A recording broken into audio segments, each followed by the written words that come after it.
Hello there, YouTube. It's your boy B3, back with another kicking action figure review. Today we are looking at the McFarlane Toys DC Universe Collector Edition Superman from Action Comics #1. This is a Superman 85th anniversary figure, and what the fuck is McFarlane doing? McFarlane. What are you doing, man? Now he's releasing these collector's edition figures. And if this Superman is anything to go by, they're not much of an improvement over the regular figures. I mean, ooh, the box has metallic stuff on it now. Ooh, I'm excited about that. What? Like, come on.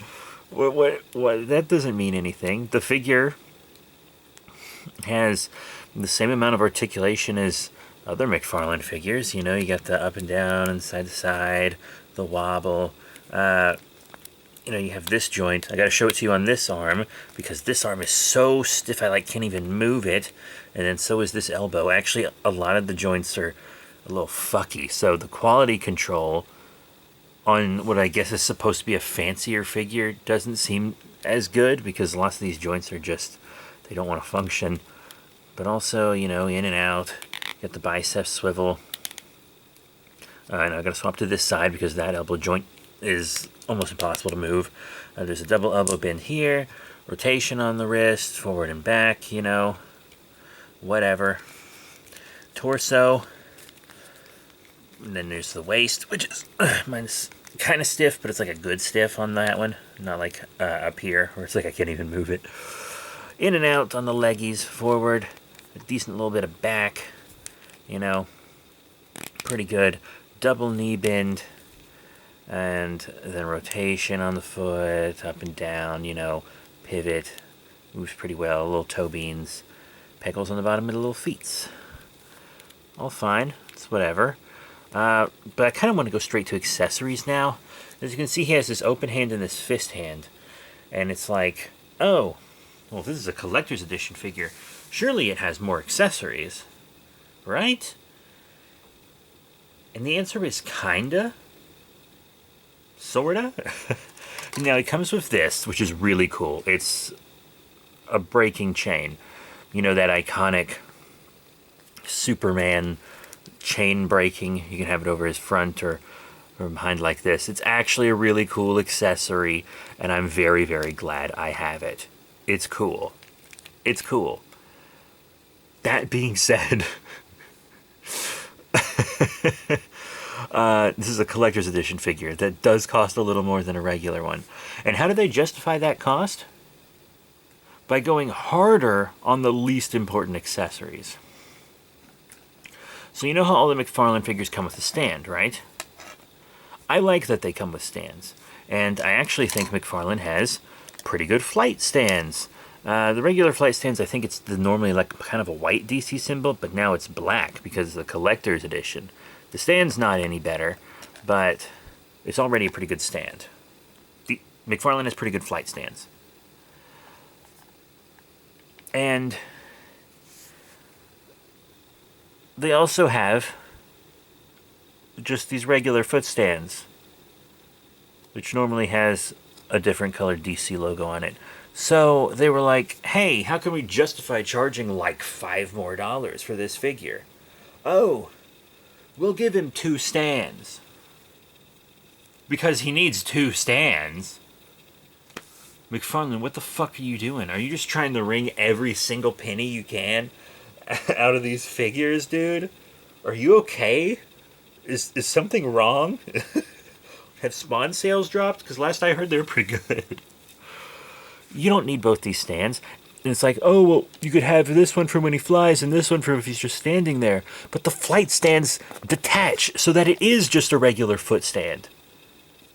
So this is super redundant. It's not necessary in the slightest. It doesn't make any sense as to why you would do this And I don't... Like, if someone gets this, they're only going to be excited if they have a figure that has trouble standing. That's a DC figure that they need this for. That's just so pointless. And then, I've talked about the trading cards before. McFarlane's figures come with trading cards.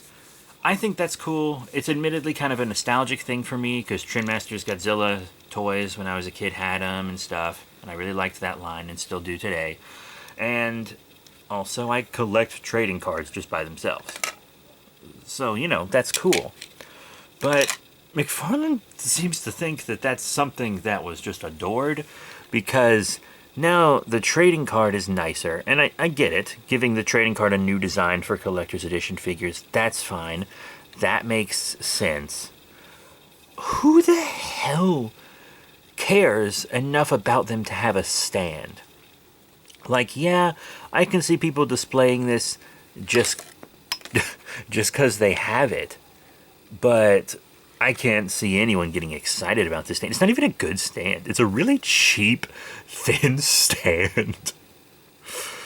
This is like it had to cost them barely anything for this improvement.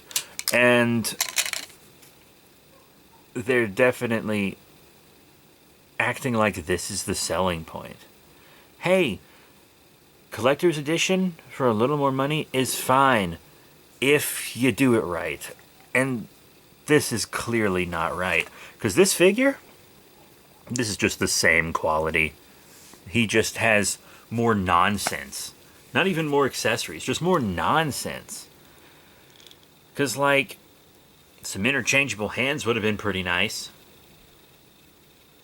I mean, comes with a holding hand and nothing to hold. You know that's kind of a pet peeve with action figure collecting for me. And, I mean, I guess he can hold the chains, but it's, like, not designed to do that. So it's gonna be awk, and it's not gonna go well. Once again, the chains are cool. I think it's a really, really cool accessory, actually. But I mostly just got this guy to be one of my original superheroes, you know? I need that new Marvel Legends first appearance Spider-Man, and I kind of do want McFarlane to do a Batman. I admit it, and I'd like that original Wonder Woman with the skirt too, please. If we can handle that. McFarlane. And I guess he looks fine. It seems like a lot of reused parts for an expensive collector's edition figure.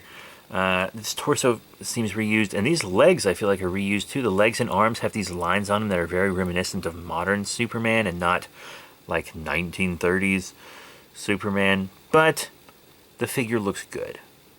He does look good. I've seen a lot of art of this Superman where he has a small symbol on his chest. That's fine. I think the head sculpt is actually fantastic. I think it really captures that old-timey squinty-eyed comic book look, you know? That real Dick Tracy Tintin eye squint, which you can see like pretty well on the card. And on the card, like his feet are red and they're just blue here. But I have a couple reprints of Action Comics #1, and I do believe they actually are blue in the comic.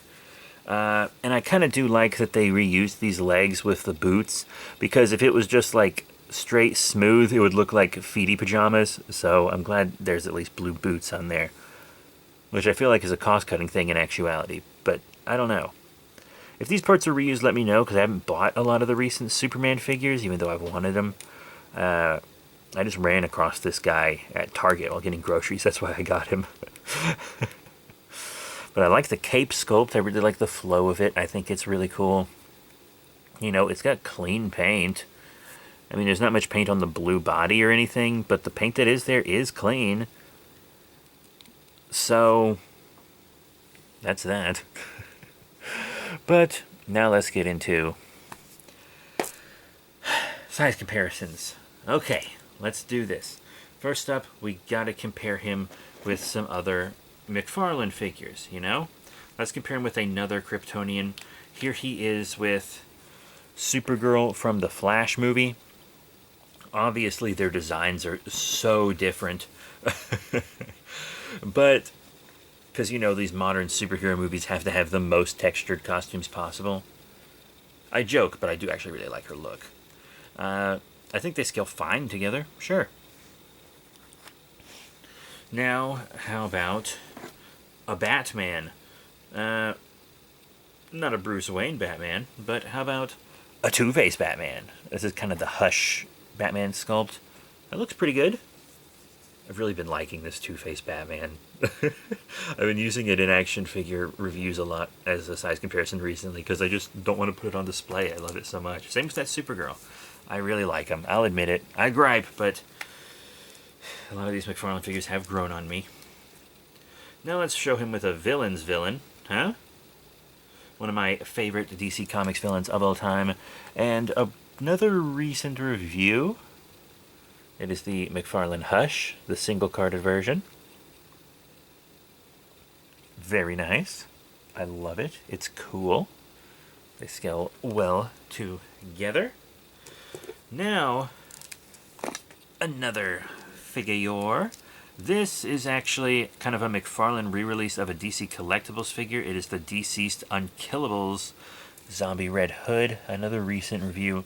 Every figure I've shown in size comparisons so far, I have reviewed, by the way. And every figure that I show after this statement as well, I will have reviewed. But yeah, they look cool together. You know, it's the same scale. And then there was also kind of a DC Unlimited, DC Multiverse line that Mattel did. And since Mattel isn't doing DC anymore, I haven't really been showing them in size comparisons. But I was just messing around with this guy recently. So I just have him on hand. Most of my Mattel DC stuff is kind of boxed away right now. But it is the New 52 Doomsday Build-A-Figure from Mattel. And even though this is a smaller scale, I think this is fine. Like, it might not be correct, but it's still cool. You know, Doomsday's still, like, bigger. As he should be. And I think it looks good. Sue me. I know some people get really picky about size comparisons, but I'm not super picky. I mean, he scales well with his own line. And at the end of the day, it's all that matters. Gangnam Style. So, what are my final thoughts? Well, you'll have to find out after the next figure I show. That's right, it's not done. With McFarlane figures, I typically like to show them compared with this guy. This is the deluxe Spawn that comes with the throne. You know, I just like to show, because that's McFarlane's guy, you know? So I like to show him with the other McFarlane figures in this scale, and I think they look cool together. Spawn's crossed over into the DC universe multiple times. Works for me. And speaking of crossovers, let's show another character from a different publisher. I don't know who publishes this character now, but DC did for a while. It is the NECA Original Superheroes, The Phantom. Yes. So I actually wanted this Superman specifically to display with this Phantom. And this Phantom is the same scale as Superman. They scale well together. I do need the Flash Gordon as well. One day. My local Walmart has like a pile of them, so I'm kind of putting it off. But, I mean, yeah, I think they look great together. They're both original superheroes. The Phantom's a little older, I believe. The Phantom, actually, was the first one to do this skin-tight thing with the underwear on the outside, so Superman's look is directly based on the Phantom's look, as is Batman's with, you know, the whited-out eyes and stuff. They look great together. They will be displayed together. This Superman isn't going to be with my regular superhero stuff. It's going to be with Phantom. Well, once I expand that original superhero lineup a little bit anyway. Right now it's just going to go with my Kryptonians. So now, all in all, what are my final thoughts on the McFarlane Collector's Edition loose arm up here, but tight right here? Superman. Okay, so this Action Comics #1 Collector's Edition Superman is not worth the money. He'll probably get a price drop on Amazon or something. Maybe do that. I I'd be willing to pay a little more at brick and mortar just to support like the local economy, I guess, which I did do. But it was, you know, corporate. Still, though, it's a cool figure. If this would have been just a standard release, this Superman figure with one of the stands and these chains, I probably would have been like, yeah, he's fine. But I kind of feel like I can't recommend him unless you just really want the original Superman in your collection. This is a super cool accessory that you can use on mini Supermen. And like the paint and stuff's fine. I really like the head sculpt, but I have quality control issues on mine's articulation. I'm going to give him the benefit of the doubt and say that's just mine. We don't need 2 stands. We don't need all this stuff for the card. You want to make these worth the money, McFarlane? How about you give the collector's editions more paint apps? A nice wash on this blue would have been very cool. Or maybe a cloth cape. I like this cape, but a cloth cape would have been a really cool thing to do on a collector's edition figure. Or how about more accessories? Maybe a swappable head with a different facial expression. Or hands. Like swappable hands are like the most basic accessory. You gave me a holding hand, but not like a bent pipe or anything. McFarlane, you cannot call this a collector's edition figure. You didn't try. They did not try at all with this figure. They knew people would want original Superman, so they made him a collector's edition, and then they didn't try with this bullshit. Do I think this figure itself is bad? No. It's just not worth the money. I'd pay $20 for him. $20 I think is fair. You don't need all these stands. One stand? Great. Love it. Pick one. Don't need 2 stands. Especially when one doubles as a foot stand, but you throw in another foot stand. That's not necessary, McFarlane.